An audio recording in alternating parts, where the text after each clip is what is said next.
สวัสดีพี่น้องก็เลยมากินตำมีน้ำกันเลยมีผักกัวข่านะครับผักกัว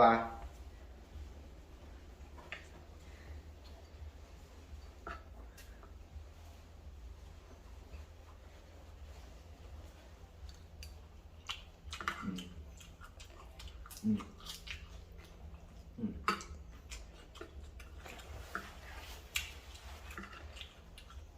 อืม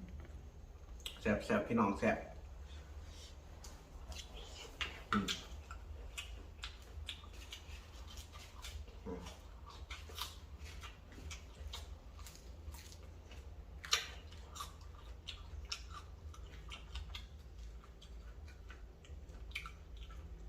อืมสบาย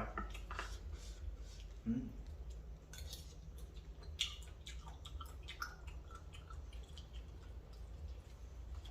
อืมอืม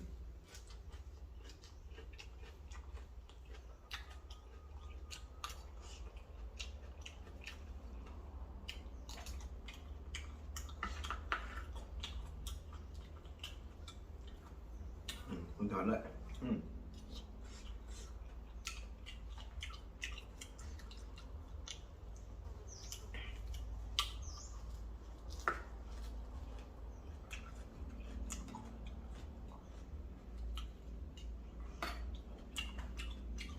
ครับ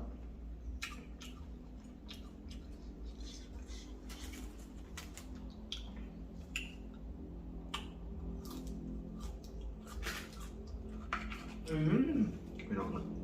ผมเป็นใจขนาด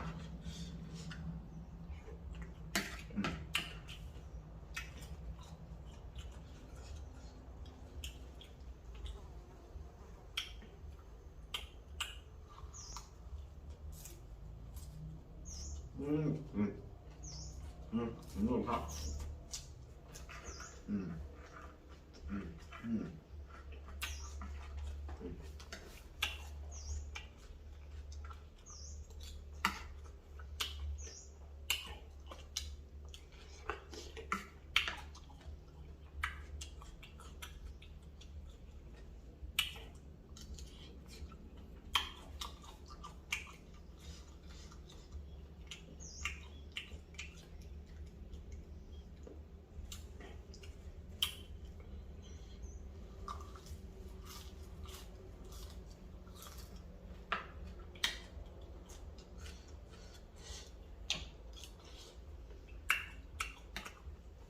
เนื้อตัวสวยปักหนาหอม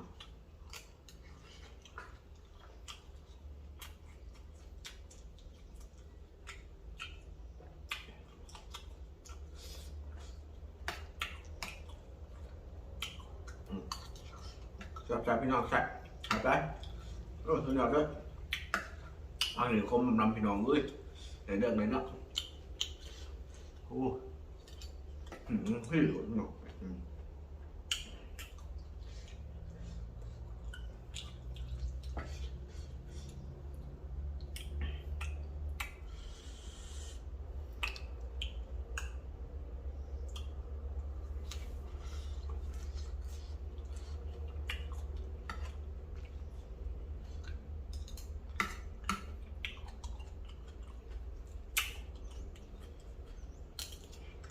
อืมเดี๋ยวเว้ยเสียดายพักพี่น้องเนี่ยอิ่มก็เสียดายมันพี่น้อง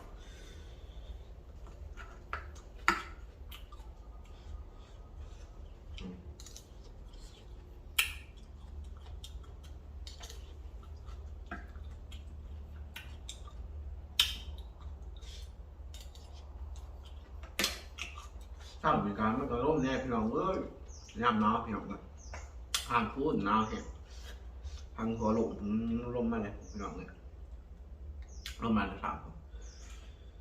อืม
สำหรับคลิปนี้ก็ว่าเพียงเท่านี้พักก็ได้ก็แชร์ให้บ่เป็ดคนนอนในเด้อเอาก็ขอบใจ